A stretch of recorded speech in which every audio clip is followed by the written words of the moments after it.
30 seconds left.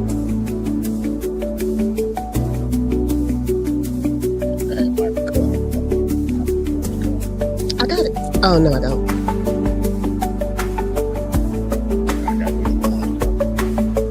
You got 18,000 cups in there. You could have drunk out of it. I thought you had some now. I'll bring you. I'll make sure I bring you a cup. I got to bring some. Introduce me. Just be zero and then. Welcome back to another episode of Candid Conversations. I'm your host, Therese Alexander. This episode is so different. Instead of me hosting, I'm actually going to be the one being interviewed by my great friend, best friend. I don't know, which woman call you, B? B-Zell, Bryant Zellner? Mr. Zellner. Mr. Zellner. Just messing with you. B-Zell. B-Zell is one of the owners here at CKB Media. He's also the person who is behind all of the merch for Candidly Fierce and Fierce. And I'm also wearing their lovely brand today. So B, thank you for being here and having this conversation. I'm a little scared. I don't know what you're going to ask me, but thank you in advance. I may hate you later. Okay. You're welcome. So, first, I want to thank you for letting me be on your platform. Anytime. It's an honor and a pleasure. We do our own thing at Next to Flex Podcast and Next to Flex Sports Podcast. We got a few other podcasts going on. A little bit about myself is DMV native, living in Georgia for a while, but here, bringing platforms for people. Creating platforms for people, to, show themselves off a little bit. You know what I mean? I know what you mean. All right. So, let's get into it. Let's treat this as if this was my podcast, right? Oh, Jesus. Okay. Can we do it like that? Can we? Yeah. I'm down. So, welcome to the Candidly Fierce podcast. I'm your guest co-host tonight, B-Zell, and I have the honor of having Miss Therese, the entrepreneur, the CFO, the financial architect, the great human. I can go on all day long, saying things about you. You know what I mean? I don't think I have enough words right now. Thank you. You have an interesting story. A lot of times you're interviewing people, and you're giving, knowledge. You know what I mean?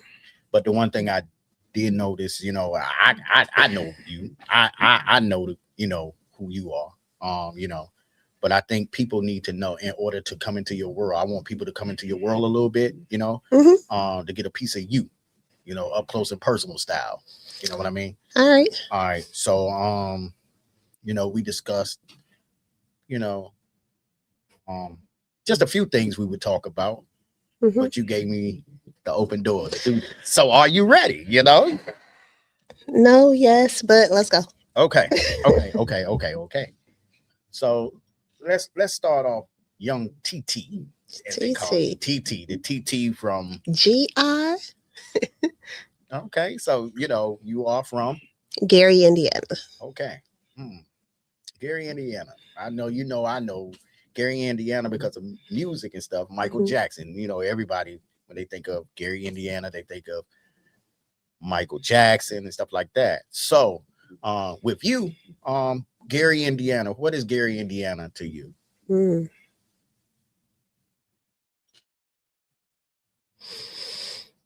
Gary, Indiana is where it all started.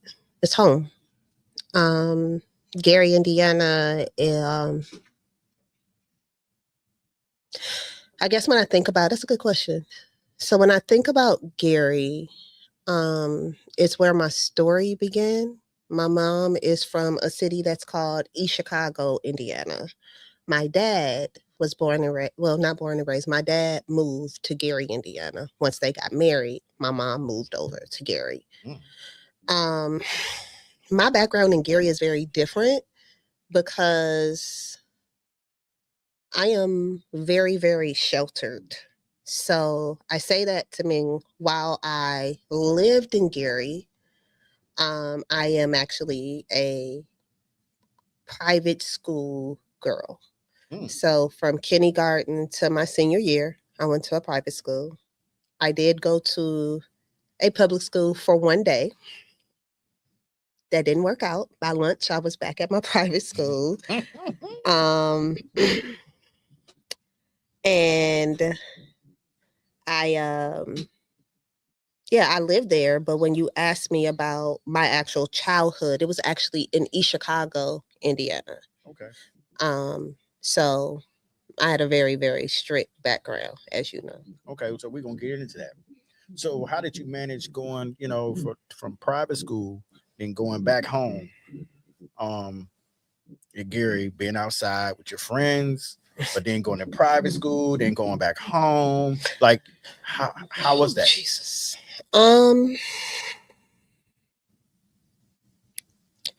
So I went to school with the same set of kids from kindergarten to my senior year in high school. Same set of, basically the same set of kids. And none of those kids actually lived in my neighborhood. So I know in typical public school, the kids in your neighborhood are also the kids you go to school with. Mm-hmm. So that was not my story. All of my schools were not within the district about where I live. So my parents or a parent of one of my friends would come pick me up and take me to school. I lived a very, I'll say, fortunate life. My parents sacrificed a lot for me, whereas I never rode a school bus or took public transportation. So you had a chauffeur? I did not have a chauffeur. This wasn't no cult or nothing. It wasn't no cult. people used to joke and say I belonged to the mob, but that wasn't the case. But my parents made a way to make sure that I was able to get to and from school the way that I needed to. So, like I said, while I know enough about Gary, I don't know enough about Gary. I can only tell you about the East Side, 14th Avenue, where I was raised. So, like, because of that, my parents didn't want me to be ignorant to where I grew up. So my dad would make sure I knew all the streets in order from the east and the west side and what divided them and how to get home if I needed to. Now, we talk about East Chicago, I got you all day. That's where my friends were, the people who I grew up with. So I'm gonna ask. I'm gonna get into that. Like, so during this time, let's talk about while you were in the moment of going to school, and then we're gonna talk about looking back on that, reflecting on it. So, did you notice anything different? Did you like it? Did you embrace it, or that's all you knew? What was it like when you was going to school? What part? When you were going from elementary up to 12th grade, did you ever have like friends in another school? Yeah. Oh yeah. My friends, my cousins, they all went to public school. I wanted both sides, right? I'm the girl that like everybody on the other side of the fence. You tell me that so and so ain't good for me, I'm going to so and so because I want to know why so and so ain't good for me. The guys I dated, they were all on the other side of the fence. They weren't good, boy. And what name one of them? What's your first? Nah, we good. We good. Right. That sleeping dog's lie. Okay. So, all right, getting into your senior year. Let me ask you. So, in your senior year, in high school, did you know what you wanted to do? All my life, I wanted to be a teacher. I love education. I love teaching people. I knew that I wanted to make a difference in the world. If I couldn't be a teacher, I wanted to be a lawyer.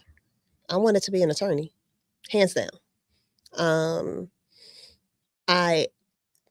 What you haven't gotten into is I have played every sport known to man. Wait a minute. I'm doing this interview, right? Well, I was gonna, Okay. So because of that, I wanted to be a sports attorney. I wanted to take my love for financial literacy and finance and defend athletes and their contracts. I wanted to be the person on the front line. I wanted to negotiate because at the end of the day, if you do not know how to read a contract, if you do not know what the numbers actually mean, and all numbers tell a story, you can easily get screwed. I wanted to make sure that didn't happen. So we're talking about you playing these sports since you went on into there. Who got you into sports? My mama. Your mama. My mommy. Shout out to Terry Ann. One of the realest G's I know. But okay, your mom got you into sports. My mom. What was your favorite sport? Basketball. Basketball. Started playing basketball in the first grade and played all the way up to my freshman year in college. I love basketball. I guess my second would be volleyball. Okay. So playing sports, how did you benefit from playing sports? What did you learn from it? Or there's no I in team. If I look bad, if the team looks bad, I look bad. If I look bad, the team look bad. I learned how to be humble. It helped build my character. It helped build integrity. It helped fine-tune the meaning of hard work and determination. If I didn't want to show up today, I didn't have a choice. My team needed me. So guess what? I'm going to be the best that I can be. Made you competitive too, because you hella competitive. Hey, bring it. You hella competitive. So I know it did that. I know that, and I know that you're a hard worker. I know you outwork pretty much anybody in the room. You know what I mean? And you're gonna always put 110 in. I know I've seen that myself. You know, that's something I can say. If one thing about it is, if you're gonna do it, you're gonna do it right. You know. Yeah. And you know, that's something that's amazing about you. You know what I mean? Thank you. That you like your work ethic is unmatchable. You know what I mean? So we're in high school, about to go off to college. How was that process for you? I wanted to go as far away from Gary, Indiana as I possibly could. You know, that's what I was getting at. Why did you want to leave a place that all you know? Why did you want to leave home and go far away? Why is that? You want the real answer or the politically correct answer or both? I want the real and raw answer. Like, this is a piece of you, like, in your head. It's twofold. Okay. So I believe that there's two different type of people in this world. I believe that there's the person who looks at their environment and says, this is the best that it can be. So I'm a product of my environment. This is it. Then I believe that there's another person who is like, I know that there has to be more to life than this. And I am the person that is, I know that there has to be more to life than this. That was one part of it. The second part is, I did mention that I grew up in a very, very strict environment. Some of the have boyfriends? No. You weren't allowed to have boyfriends? I could have my first boyfriend at 17. Your first boyfriend was 17. The first boy that was able to call my house was he could not call my house. That was my senior year in high school. I figured out ways around it. I am very strategic to get what I want. But every phone call I've ever made in my parents' household was tape recorded. Wait a minute. They recorded your conversations? Yeah. Every phone call I ever made in my life was tape recorded. Even going to school. So, and going to high school, and going to high school, I did have a car. I got my permit at 15. I got my driver's license at 16. I got my first car at 16. But in order to do those things, my father sat outside the house and he wrote down the mileage. So I can tell you exactly how many miles it was from my house to school and how many miles back. So he took down your mileage? Yeah. And he took down the mileage to all the alternate routes. So I could tell you that from my house to my high school is exactly 21.7 miles. If I went 21.5 miles, that meant that when I went the normal way, it was a train there. So therefore, I turned around. I went down Fifth Avenue. I came back up the toll road, and I went around. If I went 27.7 miles, then that means that I decided to take all the back roads there. If I did anything over 27 miles, he just said I didn't go to school. So you had to figure out how to do 27 miles or under 27 miles to be able to do what you wanted to do. Right. Did you figure that out? I plead the fifth. Okay. It also gets a little more complicated because on the days where he was available, he would actually come to the school in the middle of the day. He would take the temperature of the car to see if the car was actually sitting. When I got to school, I actually had to call from the school phone to say, hey, I made it to school. So why do you think your dad did this? My father had trust issues. My father had a situation where someone left him, and my father, back then therapy wasn't a thing. It wasn't cool. It wasn't cool. It wasn't a thing. And my father was hurt, and he didn't know how to trust people. And so his thing was he needed to make sure everything was right, especially with me. So I'm the baby of 8. I am the mic drop kid by a huge range. So the sibling over me is 12 years older than me. So it was very important that I was the kid that got it right. However, when you hold a person under that type of microscope, right? Like, I think even for my work ethic, I never thought that anything I did was enough. Growing up, my parents, like, if I got straight A's, that was what you're supposed to do. What you want to benefit for that? Like, that's what I pay for you to go to school. That's what you were supposed to do. So I constantly did things to prove to them, like, hey, I love y'all. Thank you for everything that you've done. I know my life could have been different, right? So I wanted to show them that their money wasn't in vain. But it felt like no matter what I did, I couldn't show that. So when I got the opportunity, the first thing I did was run. Sorry. Okay. It's fine. I thought that was, I'm sorry, y'all. Y'all know I own a couple of companies, so you may not know that yet, but I own a couple of companies. That's later on down the podcast. Keep jumping ahead. I'm sorry. I ain't expect the phone to ring. So, to your point, I wanted to get away. I wanted to get away from all of it. However, being a 17-year-old kid to say I wanted to get away and go far, far away, and actually going far, far away hit different.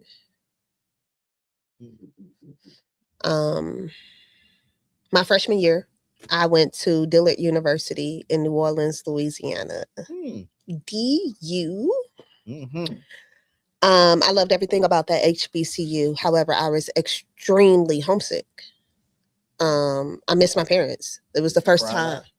Yes. The first week, I cried the whole way. They drove me there. Mom cried all the way there. I cried the whole way. Did you pick that school? I did. And you cried all the way to that school. You would have hushed up riding down that road if you picked that school. My mama cried. My mom and daddy cried with me. Oh, okay. I mean, again, I lived a very sheltered life. I did not go to my grandparents to be like, hey, I'm gonna spend a night at so-and-so house. Like, that's something else I couldn't do. I couldn't spend a night at anybody's homes. Well, one person, because her daddy was just as crazy as mine. But I couldn't do that. So it was all I knew. So I missed them like crazy. So yeah. After a while though, my mom introduced me to my best friend in college. And the time was had. So how did your mom introduce you to your best friend in college? How did that happen? So at Dillard, the freshmen have an orientation and the parents have an orientation. Oh, okay. So like that. My mom met another parent. She met her mom, and they got together and decided that we needed to be friends. And And so because they got together and decided that we needed to be friends, they came back and told us that we needed to be friends. Okay. And so we were like, nah, like we're oil and water. We was like, nah, that's not gonna work. But then when we realized we were all each other had, and we were both from, the Midwest. She was from Detroit. It just rocked. I mean, and Yo, I love you, April. But until the day she died. we're gonna get into that. You know. Mhm. So freshman year in school. Oh, freshman year in school, right? Yeah. Away from home, long way from home, long way from home. Hmm. How often did you get to go home, or how would I say, did you go home at all? So my freshman year is very interesting. Mm-hmm. My in my freshman year, I found out my mother had congestive heart failure, and then 10 days later, I found out my dad had prostate and colon cancer. It's a lot. That's a lot. Not even 20 years old. Not even 20. So I had to process that. I had to deal with that. So I had a great support system. We can get into that later, but I had a great support system there. I went home on breaks, Christmas break.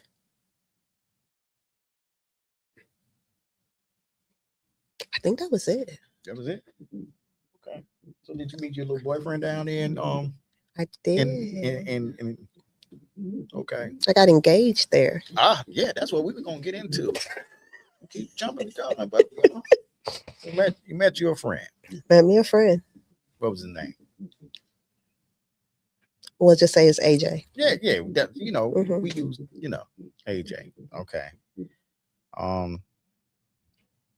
Down there in school, met you a new guy. Mhm. Away from home. Mhm. I guess I take this was like your first real relationship, real relationship, right? No, Oh, it wasn't a real relationship. this was a real But it wasn't your relationship, first real. but this was not my first But real. wait a minute now. You said you had a boyfriend in the 12th grade. Your first real boyfriend was in 12th grade, right? Well, I know 12th grade is not a real boyfriend. So wait a minute. So you got I'm asking you these questions because I want to know. You said you had a boyfriend in 12th grade, and then you had a relationship in New Orleans, right? Mm-hmm. It was something in between on the trip down there or something like. No, I said my parents allowed me to have my first real relationship. Now you going down. I'm going down this rabbit hole with you. That's what I was getting into, Terry. I got you, Terry. We getting it all today. Terry knows the truth. Oh. That's okay. My dog. My mom is my best friend, y'all. Mm-hmm. My mama. I'm trying. My mama. Terry don't know, but it's okay. Nah, my mama thugged it out with me. My mama made things, man. Yeah, okay. I got some stories with my mama. Yeah, so we're gonna go ahead and go into New Orleans, right? Mm-hmm. Is it New Orleans? You said, right? Yeah. Okay. NOLA. New Orleans. So TT from Gary in New Orleans. All right. How long did you stay at school down there? A year. A year. Mm-hmm. Why just a year? Because my father's cancer started getting worse, and then I needed to go home to be there to support my family. And then I actually became really homesick or feeling like I was missing something and needing to be closer. Was that a hard decision to leave school? Yes and no. So me and April, my best friend, we both decided to leave. And where April was from? Detroit. Oh, okay. So April went back to Detroit, and I went back to Indiana.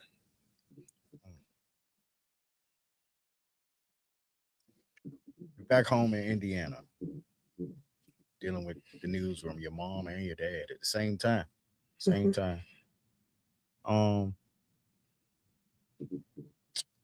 Did you have family around to help you with this, or? Yeah, so I actually didn't. I went home for the summer in Indiana, but by that time I was already accepted into Purdue. So y'all, I went from a HBCU to a PWI. I am a Boilermaker. Okay, yeah, I know you are. So while you're at home with your dad and your mom, you got accepted into Purdue. That's great. That's amazing. Mhm. That's amazing. Mhm. Um, you didn't take no time off for school or anything? I didn't take time off until the end when he died.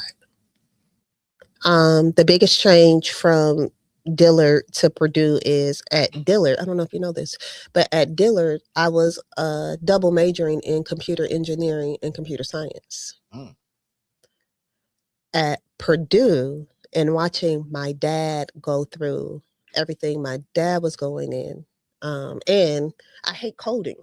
Like I realized I hate coding. Like I had to code the McDonald's menu, y'all. That one period, it needed to be a comma and a couple of spaces, and I couldn't get it right. I threw the computer one day.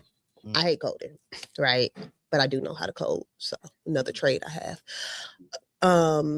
But going through the experience with my mom, with my dad passing, showed me how much our community doesn't know about financial planning and estate planning.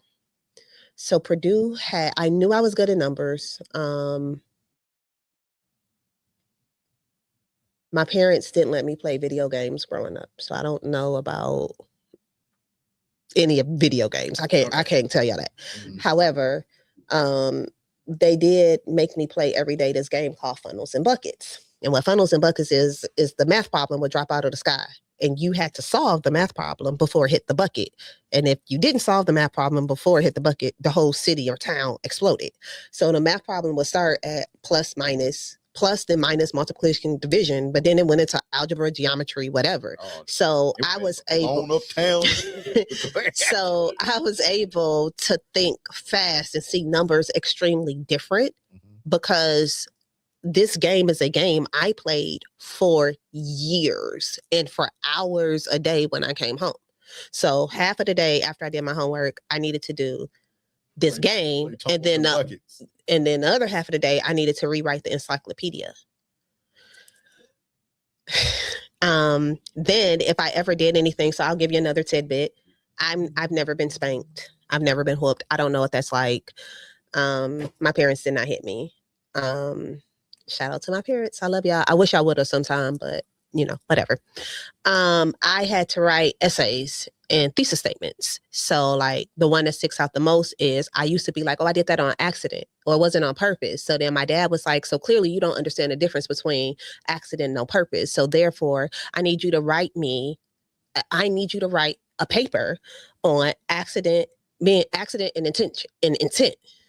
So then we need to make it clear. So therefore, when you say this was accident or this was intentional, I'm going to go back and I'm going to give you back your words. And then therefore we'll know whether or not either you believe and stand by what you say. Oh, you want to be an attorney as well. So either you're going to stand by this or you're not. But what if you got it wrong? You wasn't going to get no whooping. So what if you didn't do it right? You had to write another paper. Yes. So, I mean, what's like punishment? Did you get any punishment where you couldn't watch TV? You couldn't go outside? I could only watch 2, 5, 7, and 9. I didn't watch any of the, So anybody who knows me knows that my black heart has been taken along for a long time. I probably have not watched most of the hit black movies like everybody else has watched. Shut up. You need to start binging. So I couldn't watch a lot of TV, so I still don't watch a lot of TV now. Yeah. Okay. So, but yeah, it's pretty bad. But I admit it. I mean, some movies I've sat down and watched. Some of my girlfriends, some guys I've dated have set me down and been like, "You have to watch this." But there's a long list of stuff that I still haven't watched. But I digress. Okay, so around what time? What year was this? Like what year? So I can ask you if you like. Was this like 2000?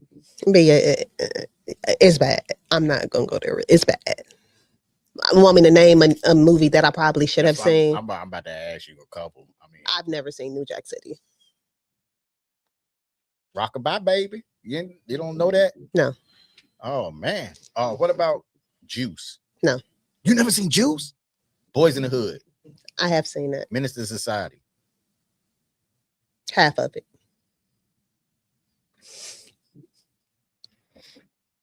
We interrupt this regularly scheduled program. Wait. House Party. I have seen it. Okay. Poetic Justice. Yeah.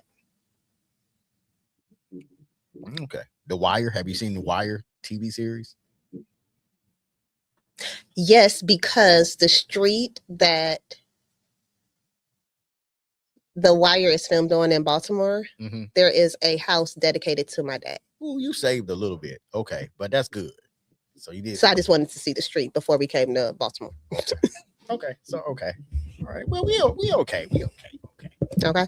So anyway, to go back to Purdue, the biggest change, because everything was happening and we didn't know anything about estate planning or whatever, everybody thought I was going to be an accountant, but accounting is boring. Shout out to all the accountants. I have some great friends that are accounting, but it's boring. But what about tunnels and funnels? What's the name of that game? Funnels and buckets. Funnels and buckets sound boring too. Funnels You and made buckets it through was that? fun, but funnels and buckets was fun. I could play But Mario. yeah, no. Well, funnels and buckets just sound like it's a monotone person talking. Oh no. But go ahead. So yeah, I'm sorry. I digress. I decided at that point that I wanted to go into financial planning and counseling so that I can understand financial planning and I can understand how to make your money work for you. So the things I talk about, I don't just know about, I have a degree in. I also have a minor in investments. So for my senior project, I used my family. So I wrote my family's full financial plan, including our estate plan, down to the wire.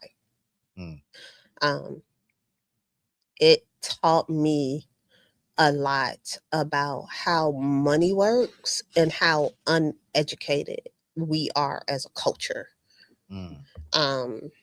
Ironically, even after doing that, I did not want to do. I actually thought, because we had a very young financial planner after my father passed, I thought I was too young to tell anybody. Like, I'm not gonna I graduated college at 20, 21.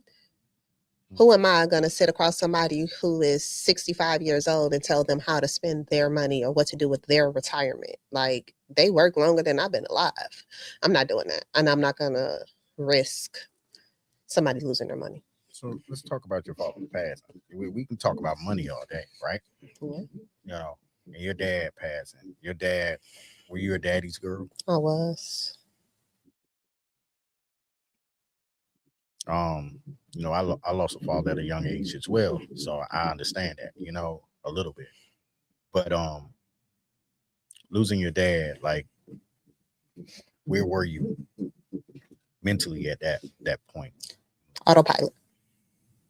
I've always been the rock of my family. So even though I'm the baby, you would never know it if you met my siblings. I am the baby that everyone calls on. So I learned to be there for them and try to hold it together for them and hold it together for my mom. But I wasn't holding it together for myself.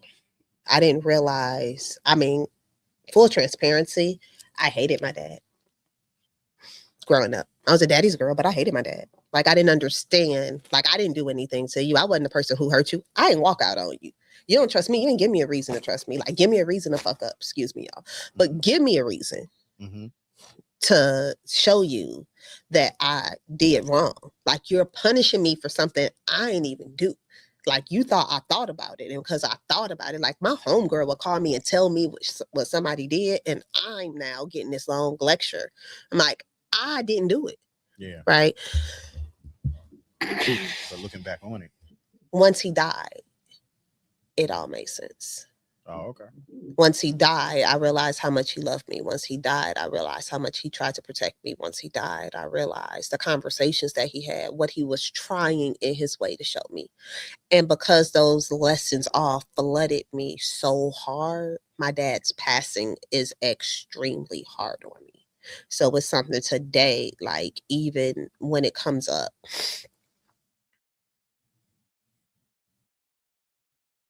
it's something today that still feels like yesterday. Mm-hmm.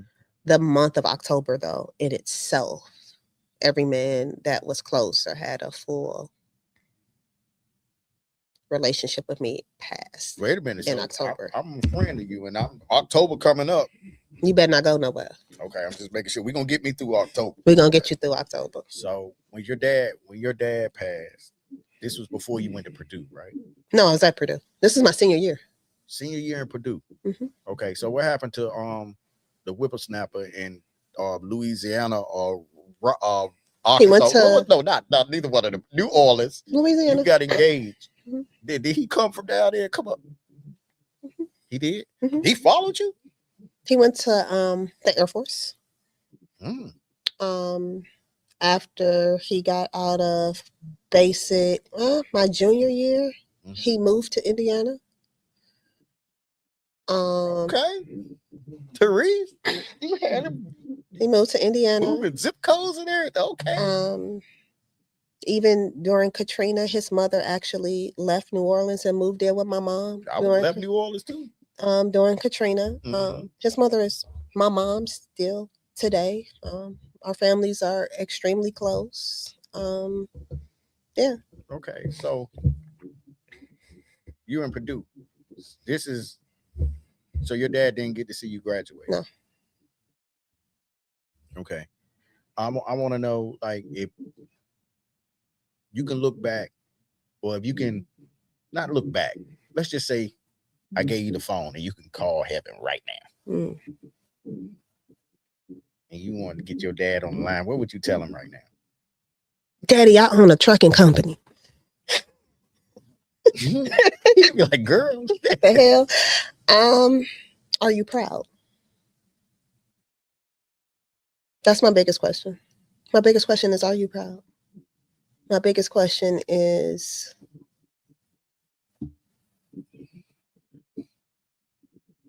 all the lessons were not for granted. That I love you. I understand now. You told me I would be fine, and I am fine. It's hard, but I'm here. So I would thank him because the lessons built character and strength. And I wouldn't be the person I am today without. so he would be proud right now. Yeah, that's what they say. I think he would be really proud. You know, I don't know. he would be. I think he would be. I hope so. Okay, so we right here, graduating from Purdue. Did you marry the guy yet? We broke up. Y'all broke up. Oh, wait a minute. Did this man that moved from out of the state, flew on a plane, Air Force, he was in the Air Force, all that, end up moving to where? Indiana. Indiana, and y'all broke up. Mm-hmm. Next subject. Wait a minute. I would be like, what's that sexy red song? We go together. Oh no, we go. I mean, we did. We had we go. I don't move. Nah. We had a huge engagement party where my oldest brother reserved 3 cars of an Amtrak. And my whole family went to New Orleans. His family threw a 4-day engagement party. Yeah. Pictures are beautiful. I wish him nothing but the best. So you didn't end up marrying this guy? No.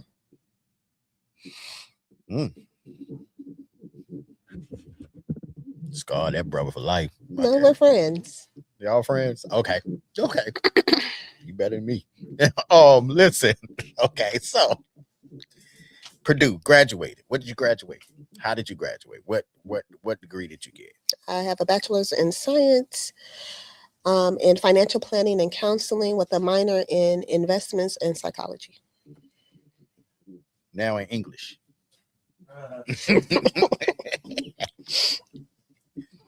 Break it down for the people that don't know. What? Fierce is what my degree is in, to make it really simple. I have a degree in teaching people how to make money work for them instead of how to work for your money. Okay. I decided after Purdue to not do that for individuals, but I decided to do that for corporate. Okay. So after Purdue graduation, what was the next step? Wells Fargo Financial. That's my bank. Sometimes Mm. they do.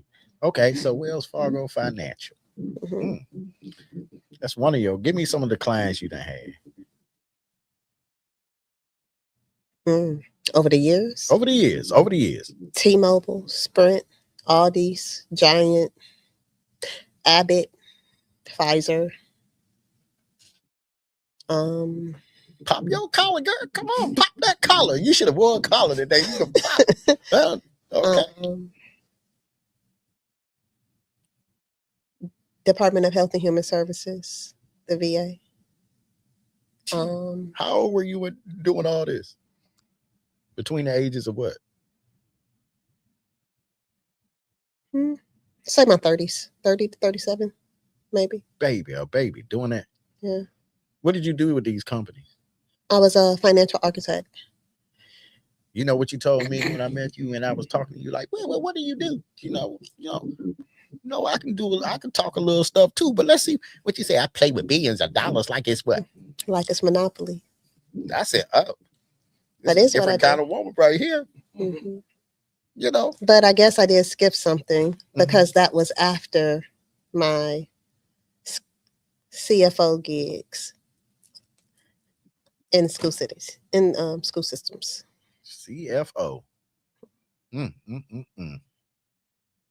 So even though I talk about accountants, y'all, I actually did go back and start to be an accountant, and then I just maxed out. I started as a specialist and worked my way up to CFO. So after that, I went into consulting, and that's what we're talking about now. My bad. Yeah, man. Hey, look, I know the story. I'm sitting here and I'm still like, yo, this is so dope, I think though, even as I think about my career path, I think when people think about women, especially Black women that have a corporate or a successful career path, that they come off a certain way, that they're not humble, that they're not down to earth. That's the narrative people want to push. But it's so not true. I mean, you've met some of my homegirls, Akisi. Everybody is not the same. So I do believe that there are women out here that are humble and respectful and just cool. I mean, because I know them. A lot of them are in my circle. I rock with them every day. That we just trying to figure out how to get a bag and how to help the next person get a bag too. Like, we just want to build and build together. There's enough money out here that we all can make it. And if this is why strategy is so important, that if you use the right strategies, right, we can all win. We can all pull our resources together and we can figure out how to work smarter, not harder. Yeah. And this is what it's all about, because I can go on and on asking you questions about your career and all that, and you can go on and on telling me stuff, and people be like, wow, right? But I wanted people to get to know who you were, like who you are, not who you were, the trials and tribulations that you've been through, the things that you've done, the lessons that you taught, you feel what I'm saying? It's like define the odds, like my man, shout out to Chino, but define the odds and the things that you've been through, losing a dad, your mom diagnosis and things like that. Coming from, Gary, Indiana, going down south and then coming back, from going back up and then going to school, going to Purdue, like a Boilermaker. I mean, like, come on, man, pop yourself, pop your collar, on that. And not only that, you're a dope person. You don't come with this persona like like an ass. You know what I mean? You really dope. You down home. You know what I mean? But we're gonna talk about during this time you got married. How old were you when you got married? 27. 27 years old. You got married at 27. 27. 27. Where you meet this guy from? Gary, Indiana. Gary, Indiana. So he was he the guy that you, the one like them type of guys your daddy tried to keep you from? Yes. That kind of what Tupac say, you want to laugh, but you rather have a make you cry type of dude. Actually, wasn't like that. We actually were friends. I knew he liked me. He got in because I had a stalker, and he protected me from the stalker, and so then we just became close, and one thing led to another, and we dated, and then we got married, and then we happily got divorced. Happily got divorced? How do you happily get divorced? How is that happily getting divorced? You got married. You married the guy, you know? Like, so at one point in time in my life, I was a huge people pleaser, and I always rooted for the underdog. I've always been transparent. I've always been ridiculously honest. And I even expressed to him that he should go marry someone that loves him the way that he loves them, because I told him that was not me. I think we got married because our parents wanted us to get married, not because we needed to get married. And yeah. So you never was in love with him? I loved him, but in love, no. Were y'all equally yoked? No. Do you believe in that? I do. I believe in alignment. So I don't believe in soulmates. I believe in purpose mates. I believe that two people should come together to serve, to help build the purpose that God has for them. So if I'm with you, whatever purpose and impact that God has on your life, I should naturally, not force, I should naturally pour into and help bring that out. I believe God created me to be a helpmeet, right? So in being a helpmeet, my job is to naturally help my man.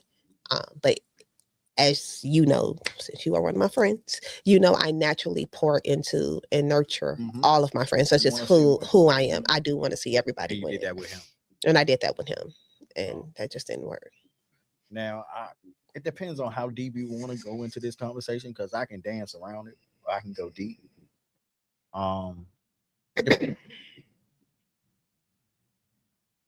Depends. Let's not. He's married. No. Okay, no. Okay. I'm when I'm saying deep, I'm going into the part where as getting a divorce. This is what I'm talking about deep. So my perception of deep is like getting a divorce. Saying that, hey, I got to do this. I got to move on. It's the hardest decision of my life. That's what I'm talking about. Because I mean, even a lot of women stay in marriages. Yeah, no. Full transparency, I am a domestic violence survivor. And even with that being said, making a decision to leave was the hardest decision I ever had to make. What a lot of women, and so the women who stay, let me not speak for them. For me, the biggest problem I had is toxicity felt normal. Healthy was uncomfortable. So I was so used to being in a toxic environment and hurting that when I came up for air, I went back to the unnecessary drama. I went back looking, because nothing that felt whole and healed actually felt right to me. So it took God, 3 therapists, and a pastor to get me to forgive myself.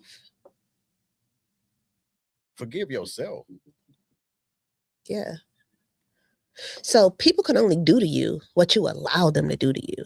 So you have to be self-aware, and you have to be honest with yourself that you see the red flags, that you see the things that are coming, that you allow this person to have access to you, to hurt you in whatever way that you did.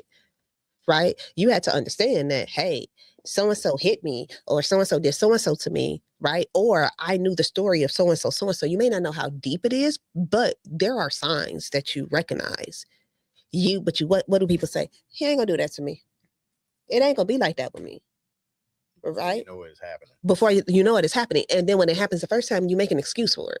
Then it becomes a pattern, and it keeps happening. So I have to forgive myself because I allowed someone else to have power and control over me.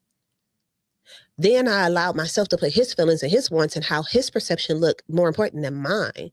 Then I diminished my self-worth and my value to help uplift his. Like, one of the biggest problems I had in my marriage was my growth, how I was evolving, this career path that we talked about, right?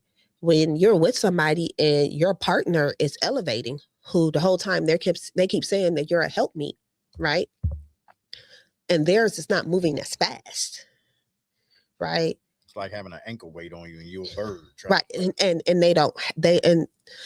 back then they didn't talk about emotional intelligence. Back then we didn't talk about, seeing people, each other win. It was more of a competition type situation. And so we had a big tug of war in our household, but we both were raised in a situation of what happens in the house stays in the house, and then what happens outside stays outside. So we never told anybody what happened. It just kind of bled what was going on inside our home, right? And this is not, so please don't nobody come in the comments talking about I'm putting this man down. I'm not putting this man down. He and I have, so I also want you all to know I am very self-aware and very reflective.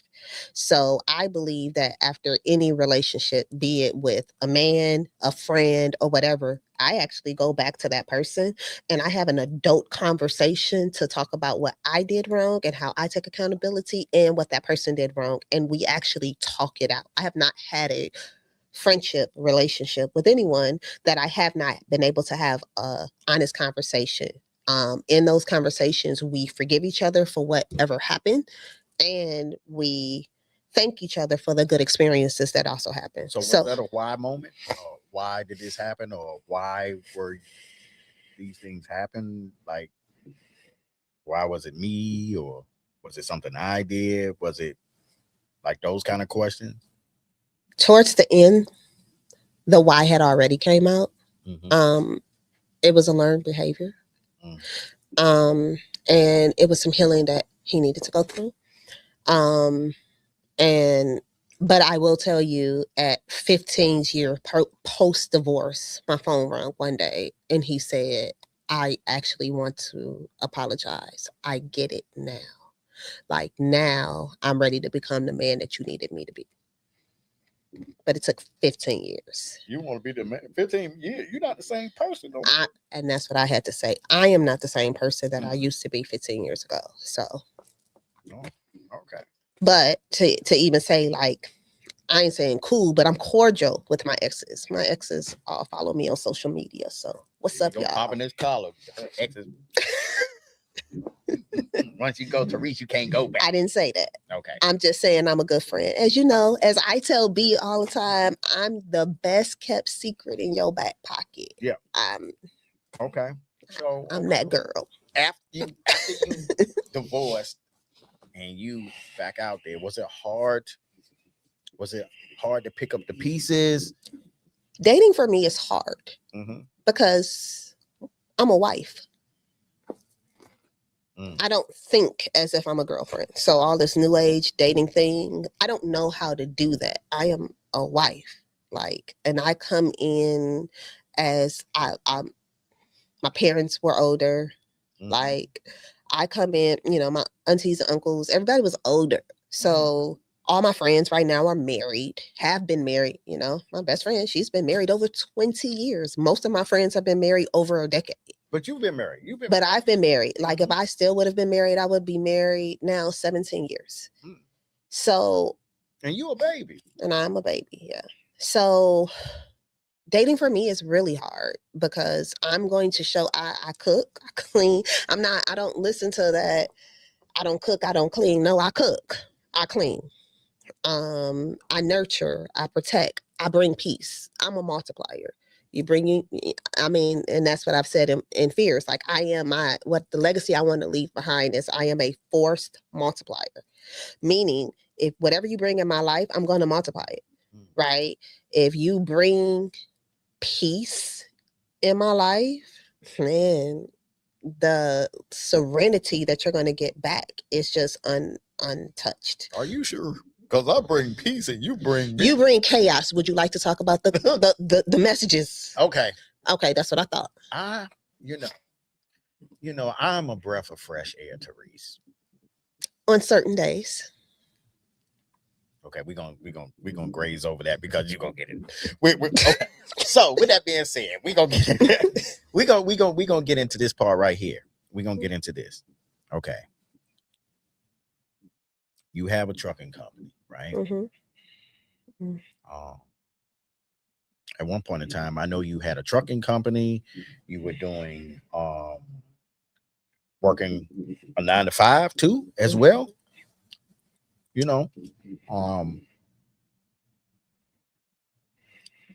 And I was like, well, you done everything. I'm being honest. And I know you. So you have done everything, including. I was like, well, this girl haven't. And then I was like, wait a minute, she had. You were a mom. I was a mom. And notice I said it was, right? Mm-hmm. I am a mom. I will always be his mom. I love you, Tatum. So at that time, I was in your life at that time. I remember these days, and I remember pulling you aside one day. Like, right, I had been noticing stuff, the fellas, she was sweating pants and shirts, big shirts and stuff. And I'm like, wait, man, Therese, that's my homie, Mm-hmm. I know her, right? What's going on? And then you was working yourself, you was running yourself, you were doing flowers, right? Mm-hmm. Both. You were doing flowers, you had both. Truck, you had a relationship. You was in a relationship, Mm-hmm. And my thing is this podcast is not the bash, so I'm not going to get into that. I kind of know the dynamics of the relationship and things. As a matter of fact, you got to be super dope because you took in. I know this for a fact. You took in his child. His child was at your home, and his child just has made me a grandma. See, that's what I'm saying. So that's how I know you were dope. You are dope, right? You took in the child. The family still adore you, whatever. And but you went through this pregnancy. And I'm not going this is a different time. I don't want to get into this, like what happened, all this, that, and the other. But let's just get to the part where how old would your child be right now? 3, right? And I remember you told me, you said, I got this. You were so happy. Was it like a bear with the heartbeat in it? I do. Mm-hmm.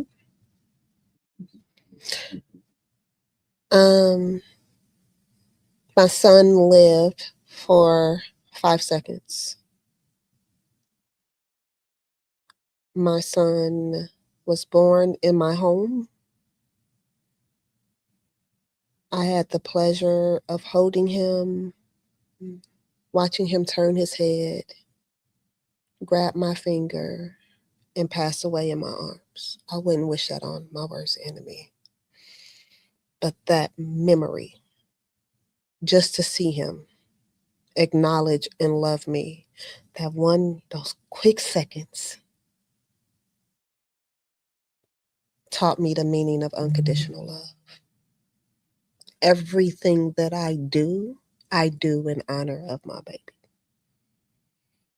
Fierce is back.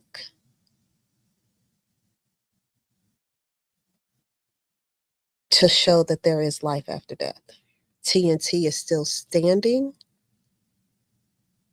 because a portion of me, doctors have told me this is not true, but a portion of me feels like I lost my son through this business. The the vision for TNT is huge. I plan to give logistics supply chain management scholarships in Tatum's honor. My son's name is Tatum. In Tatum's honor,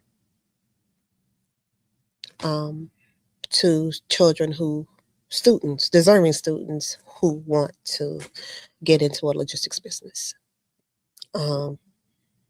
He passed because he just wasn't fully developed. I was 5 months pregnant. If you could say something to him today, what would you say to him? I love you, and your life was not in vain. You know he up there with your daddy, right? He up there with my daddy. He up there with Meek. He up there with April. They are partying. His aunties and my godmama, they are spoiling him rotten. He is living the life. I dream about him. He talks to me sometimes. I know that may sound weird, but his presence is felt in everything I do. So you talk about how I work hard. Like right now, the push to go hard is like 10 times more because I'm like, during that time, I did way too much, because of the situation I was in. Yes, I delivered flowers. I was jumping in and out of trucks. I don't even know if I told you. I put you on to flowers. We're going to talk about that. I don't know if I told you I was delivering frozen food. Yeah, you did. You did. I was doing way too much. Yeah, so, I told you, I said, Therese, get through Therese. I said, Therese, do this. Therese will jump in. And she just do the most. She would do she takes it times 10. She want to maximize. I was like, wait a minute, just do a little bit of strategic. Okay. I put her onto one shop.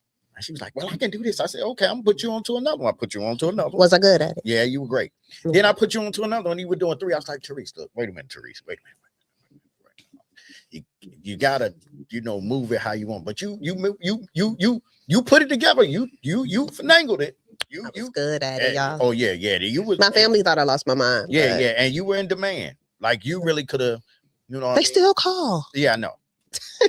But I know this. It was one part that you said, and you brought up a name, and we're gonna end it soon. But I want to say this. I met you off of Tamika, Nala. Everybody knows it's Nala. Mm-hmm. One of my closest friends was my dog. You know what I mean? Nothing between us and nothing. I had a lady. I still the same one I'm with. We was just super close, right? Dope. Mm-hmm. Like me and you, mm-hmm. right? You were there for her to the beginning to the end. I stopped traveling for her. Yeah, you stopped doing your out of the country stuff, and you were there for her all the way to the end, all the way to the very end, right? Still to this day, I didn't get them phone calls that night because my phone died. I still say it, and I was with Jay Jenkins, and he said it. He's like, you know what? The next day I called him and I told him what happened. I was so hurt. He was like, you were supposed to be with me that night, mm-hmm. Because, I wouldn't have been able to take it. That was a close friend of mine, very mm-hmm. close friend. And you were there. Mm-hmm. No matter what you did for her. And you did a lot. Like you made sure her daughter was straight. You made sure her daughter ate. Her family, I'm going to be real. I'll put it out there. Her family was nowhere. They would come in town and they would be partying. And you were checking on the daughter, feeding her daughter. 10th grade. Yes. You were taking care of making sure the brother was good, mm-hmm. making sure everybody was good, mm-hmm. making sure you was good, checking in on me, making sure I was good, right? Mm-hmm. Nobody was checking in on Therese, but Therese was this. No. I have to give credit where credit is due. Kelly. Wait a minute. Let me get to Kelly because wait a minute, I got beef with Kelly right now. I got beef with you. Don't. Kelly. Wait, you stay right there. Where my camera at? Kelly, stay there. But anyway, nobody in the Nala circle was checking. Okay, I'll get you that. You know what I mean? Mm-hmm. And you were holding her down. The people that was having things to say weren't at the hospital. You were at the hospital. Mm-hmm. You were the one where she filed reports that people were doing things to her. Mm-hmm. You were the one that was there where it was like, take care of my baby. Make sure she's good. All this. And you did when you talk about financial planning and things like that. You were there when the insurance wasn't right with her stuff, and you was making sure the daughter got everything she needed. Anaya, I love you, Anaya. Making sure she was getting the right things, kind of. you know, because the wolves was out there, the wolves was there, you know, and you was making sure all these things were done, Mm-hmm. you know, and at the same time you were being scrutinized for being that person. Mm-hmm. And you know, you had the finance degree and all that, so you were making sure all of these things were right. Wait a minute, is this right? The insurance right? This, that, and the other right? Also making sure her home was getting taken care of, breaking down the home, making sure everything was good, and purchasing a home around the same time. Mm-hmm. Going through that, that's a big thing. That's enough to make stuff just stop. Mm-hmm. Purchasing a home, right? Mm-hmm. And being a friend to me at that time as well, you know, you helped me with my dream. A lot of people don't know that a lot of this was because of you and inspiration, right? Your world crashing down, but you still being that light for other people. You know what I mean? You know, you were a light. You know, Thank you. You always say, even on my darkest days, I'll be going through and you be like, man, but you a light, B. And you a light, and I could just see it for you. Even when, see, that's a real friend. When you can't see it for yourself, but that one person will see it for you. Thank you. And you be that person. You see it for that person. You be on my tail though. You give me the blues, I swear. You know, and I'm so nice to you, but you give me the blues, you know. But you know, at the end of the day, you are like you're a light in everybody's life, and this platform that you have, right? The detail, look at it there, all that, you know what I mean, like all this, you know, you really detail oriented. So I want to say thank you. Don't get me blushing over here like Jamal. What I'm looking like a cherry coke. I'm over here. So, you gotta make my head big. You're about to go out my hat. Go ahead. And I know it's time for us to stop, but I do want to publicly thank you for believing in me and believing in Fierce. So I know that we would not be back here today if it wasn't for you seeing something in it when I first started. I know that during the season that I decided to pause, you were 100% against it. You understood it, but you were against it. I ain't understand it. I just told her I understood it. But go ahead. I want to thank you for always speaking life into me. I want to thank you for always pouring into me. I want to thank you for believing in my vision and my dream when I didn't. Sometimes we do need friends to see what we can't. And because I am such a nurturer and because I believe in pouring into everybody else in that season, I mean, you just explained everything that was happening to me. I didn't see the value of Therese, nor did I see the value of anything that Therese had built. You did. You continued to. No matter how much I said, I didn't. Remember you told me that one day? Fierce don't make no money. Yeah. I'm going to go to... She said it like that too. And it was, woo. And I said, I think she thinks she told me. And she said it don't be, Fierce don't make no money. Right. Say it like you said it though. Fierce don't make no money. These trucks over here make money. And I'm going to go to what makes money. But I talk about that. I told y'all I paused Fierce because I was chasing money. B finally got me to realize to stop chasing money and start chasing my purpose. And between B and God, I just surrendered. I thank you for allowing God to be a vessel to get me back on the path of what I was born to do. This is something. I received that thanks, you know, and you know, I want to say something funny, but I'm not. You know why? Because I'm gonna do this. Like I said I was gonna get you to be teary-eyed, but I think you about to get me to be teary-eyed, you know. But being honest, like I just saw so much into you, and the trucks was just something. That's an avenue over there for you to do that. The trucks needed to happen though. Yeah, that's what I'm saying. Let me say that. The trucks was something because like you see something. and you point to it and you was like, I can do that. I'm going to do that. You needed to do that at that time of life. You needed to do it, see it, achieve it, build it, and you did it. Fierce needed it. So let's not forget, Wait a minute, I can be a little. Wait a minute, no, wait. You had your moment. I'm gonna have my Fierce I'm can. on your podcast. This is my moment, bro. This is my podcast. Okay, I'm sorry. Fierce. The reason why the trucks existed. Now go back to the original conversation. I said, I'm good at what I do. I'm gonna say it like I said to y'all because I was a little cocky. I said, I'm good at what I do. I said, I guarantee if you tell me what your passion is, I guarantee you I can make it a profit. No, she said it with a little spice in it, but go ahead. And he was like, well, what? So actually was talking about flowers because you said you did everything you can do with flowers. What's next? Right? And I said, well, somebody told me that the people who deliver for FedEx don't actually work for FedEx. And he said, what?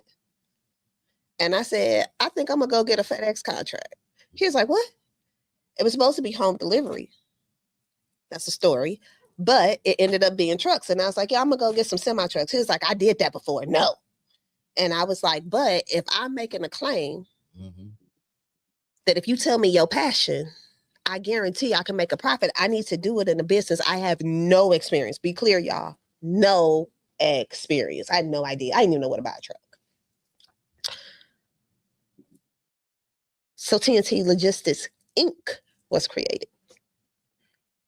The lessons of TNT Logistics, the trials, the tribulations of TNT Logistics, the things that I talk about is because I'm living firsthand experience about entrepreneurship. I can tell you what the sleepless nights look like. I could tell you when the bank accounts don't look right. I could tell you when that it was, somebody sent me a clip today. It was like life of an entrepreneur. At midnight, your bank account can have 40 cents in it. By noon, your bank account can have 200,000 in it. By 6 p.m., your bank account can have 30,000 in it. By 11:59 p.m., your bank account can have $2. I can tell you about that life. I needed this experience because other than that, I was just corporate. The way this world is going, the way my clients are going, the mindset that's really needed behind the determination, right? I needed to live that firsthand. So when I go tell you to do it, you understand the reason why I can tell you to do it is because I did it and this is how it turned out. You've been through it. Right? I needed to be relatable.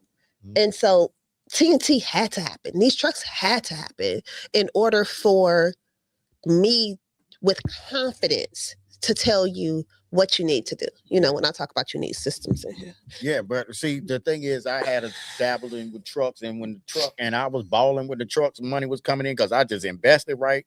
And then the truck tire was $1,500. I said, "Oh hell no, we got to change. We got to back up, abort." I had to get up out of there because $1,500 on the tire, and I was like, "Oh man, I can't do it." I wasn't that driven. Not with no tire. I was trying to I was wanting to see the increase. You know what I mean? I was for the shine, not the grind. I'm gonna be real with you. In the truck tire went flat. I didn't want to do it no more. You know what I mean? $1,500. Like, yo, you got to tell me $1,500 on the tire. Nah, we good on that, right? Couple times that happened, I backed out. But I'm gonna say this: you did that with the trucks. You doing it with the trucks, right? You even hired me. Look, she hired me and she fired me. She fired. Listen, how do you fire one of your closest? Listen, she had to fire me though. But I told her give me some time. I had some stuff to do, but she fired me. Let me tell you, she about business. Therese fired me. No, wait. She said she had a bigger plan for me. I still do. Yeah, I know. That's why I'm a woman of my word. Yeah, she got big plans for me. But the thing was, let me tell you something. I had a plan for her because I wanted to get back close to her because it was distance coming in between us. It wasn't about that truck. It wasn't about trying to be a part of the trucks. I went up there and helped to put stickers on the truck. You know what I mean? All the way to Frederick. You think I want to ride over to Frederick and but I wanted to be close to her to stay in her mind and stay right there with her to say, hey, look, I'm still here for you. You know what I mean? I mean, at the end of the day, like, I wanted to be around her and let her know that I'm still here. I'm still around. It wasn't about the job. You know what I mean? It was about being there saying, hey, I'm still rocking with you. I'm still riding with you because I know what you can do. I know with the right things in your hand, what you can transform things into. So, it made me feel good. You know what I mean? Going up there and, you know, I had my little badge. I still got the badge. Still got the badge. Never used, still got the badge. But wait a minute.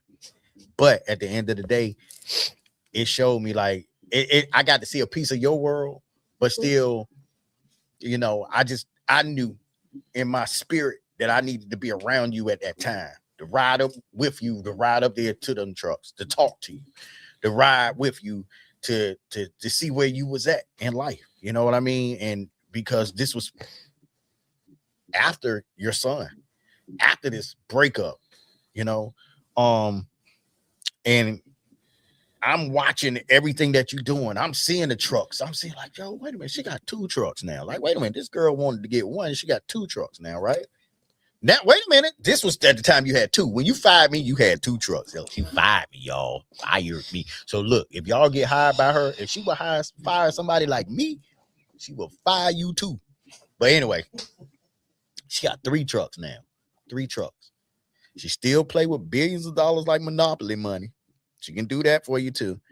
We didn't get into the insurance thing because she did that too. There's so much she can do.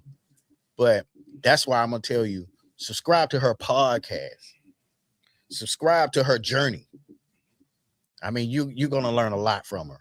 You're gonna learn. And my thing is, a wise man will learn from other people's mistakes. She can tell you about some of the mistakes she made, and she can tell you, hey, you know, you might not want to go that way, you know, or this, that, and the other. She can advise you on things. She's constantly advising me on, so even when I don't even want the advice, she's still gonna advise me. But you know what? It be the right advice though, you know. And my thing is, I look at her as TT from Gary. I look at her as Therese. I look at her as Tamaya. You know, but I also look at her as Superwoman, one of my closest friends, one of the best people I've ever known, you know, in life. You know, you've done so much for my son. You've done a lot for me. You've done a lot for my friends around me. You've done a lot for the studio, you know, and I'm gonna give you your flowers. I wish I had some flowers today, and you know, I was running behind. I was gonna have some for you, but you know, I got you. You know, you just keep being that light. You keep being that special person. I did get a little tear out of you earlier. I promised you I would. I did. You know, I did my job. No, you did. But you know, at the end of the day, it's a lot more to come from you. Mm-hmm.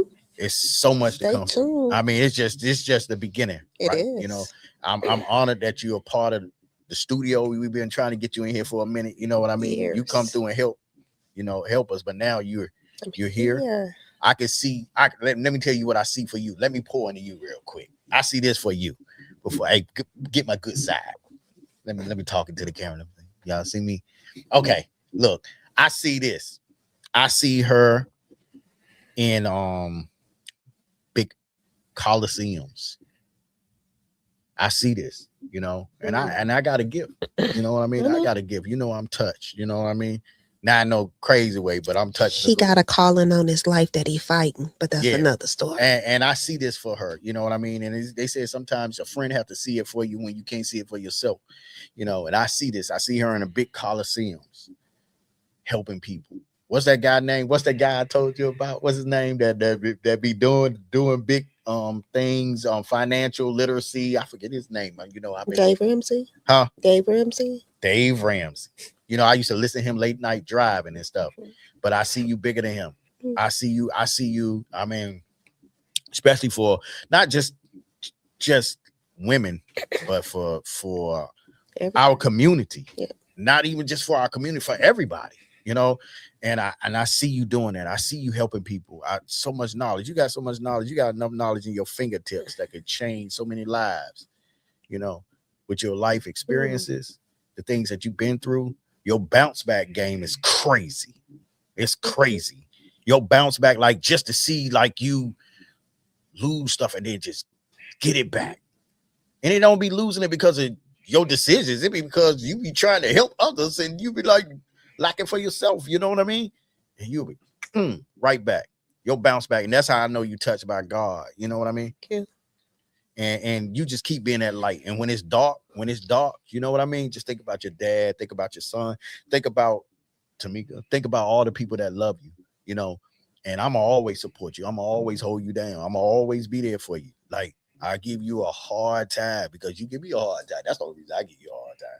But you know, don't ever change. Don't ever dim your light.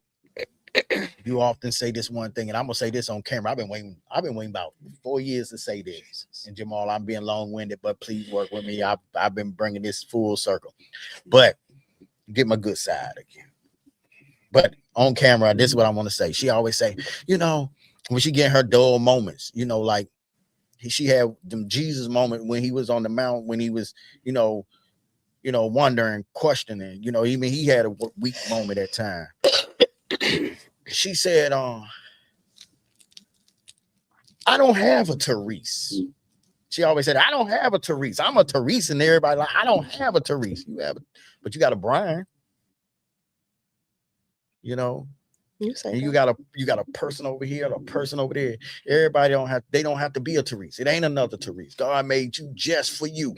So it ain't gonna be, you're not gonna have no Therese. That's not what you need.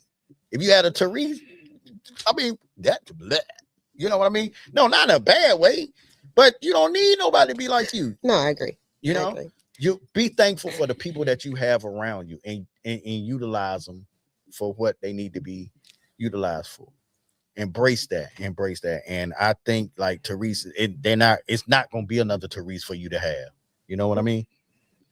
You have good people around you. I met a young lady tonight that was so amazing.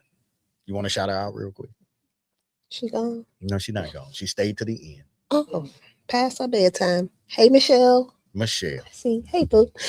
I'm gonna end it like this. I want to say thank you. And to my inner circle, you all know who you are. Kelly, Tracy, Erica. I'm naming them. Kelly, yeah. Anyway, go ahead. Because of you all pouring into me, being there for me, I will forever be fierce. And what I mean by that is I will forever faithfully invest, educate, reach, change, and evolve my community. Where can they find you at? You can find me on Instagram at Fierce Financial Services. You can find me on Facebook at Fierce Financial Services. You can find me on YouTube at Fierce Financial Services. Yeah. I hope that this conversation was insightful for you all to get to know a little about me. Please feel free to share this conversation. Ask me questions. I'm really open about the things that I've experienced in my life.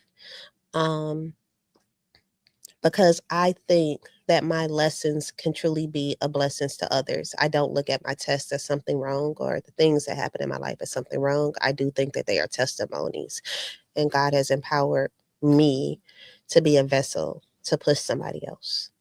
So with that, until next time, stay fierce. Wait a minute, I was supposed to say that, but that's okay. She got it. Bye, y'all.